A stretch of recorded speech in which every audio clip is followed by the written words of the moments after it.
Okay, I just clicked record on this.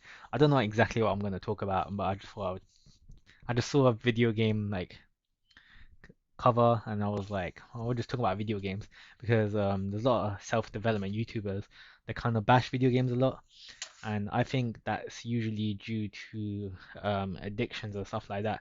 So every time they do mention a game, it's usually like a role-playing game or like an online. It's usually an online-based game, but I never like hear them mention stuff about like story games and stuff like that. So I think it's really important to understand that there's a lot of things you can learn from a story. A lot of people read storybooks and be inspired to do other things in life. Whether it's like watching an anime, they're like, oh, seeing Goku train hard and stuff like that. Or people want to go start going gym because of Goku. There's a lot of things like that. And I think you can learn something like similar from video games when you play story games. So there's like some like games I play, like for example, Yakuza like has this kind of masculine characters a lot, and they kind of show like the emotional side, the comedic side, the soft side, how they treat women and stuff like that, how they like approach adversity and all that stuff. Like my favorite like games, Yakuza. Like I got this one. This is the only cover I got. The rest are like digital, and obviously the gold cover. It's like nice and shiny. So yeah, I think like a big part. Like I don't regret video games. No, I don't think I will ever stop. And I don't feel like I'm addicted to it. Like sometimes I can do 1 hour, sometimes I can do in half an hour. And you can do that when it comes to story games. You can like stop and play and stuff like that. Whereas when it comes to online games, they're trying to incite you to play lots. Whether it's double XP, the events, new map came out, stuff like that, like Nuketown 24/7 on the weekend, a new zombie map, the new heist in GTA, all those things. So they just incite you to play more. But I feel like that's not the case for story games. Some people can get stuck with story games as well. But it's easier to kind of balance things. 'Cause I'm a person that likes enjoying things over time. So like with shows and stuff like that, I don't rush into it. Like everyone's watching the same show, I just take my time to watch it. Like sometimes I watch it after the hype, like it's because I can focus properly. Like I don't need to talk to someone about it that much. I can just digest it fully on my own time. I could watch one episode, digest everything that happened. What did I learn from it? And then next episode, after I speculate and thought to myself about everything that's happening, all those heart-wrenching moments, or the plot twists and stuff like that.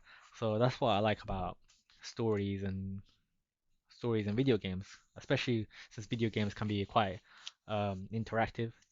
So it's a lot of games like Heavy Rain, The Life is Strange is based on your consequences. And obviously, for me as an introvert, obviously I'm not taking as many risks because of how I am being a homebody person.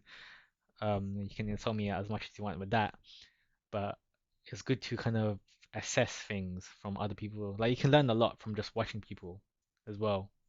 People don't realize that you don't have to be a drug dealer to understand what it's like to be a drug dealer.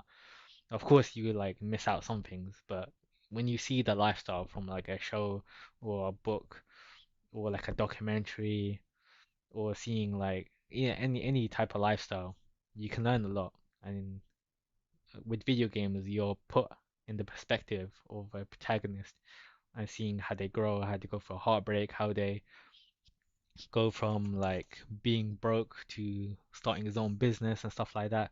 So there's a lot of things you kind of learn from stories and video games. So I wouldn't say I would say if you're really addicted, I would give up on it most likely. Yeah, especially if it's like online games, I would say if it's something like you're addicted to, you should stop playing it. If you can find a way to make it like beneficial for yourself, then I would say do video games in that kind of sense. Because for example, I've been learning like cybersecurity, right?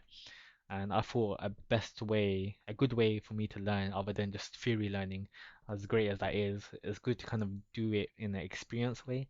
So that's why I started searching up like cybersecurity labs and stuff like that, because they kind of put you in the environment, they put you through the stress, they put you through assessing things, the attention to detail. And you have to do that sometimes with games, especially like if it's puzzles and stuff like that. You're trying to figure out how to open a certain gate or something like that, or how to take down a certain enemy. You have to use certain spells and heal your party members and stuff like that. So yeah, so that's my thoughts on video games. Yeah.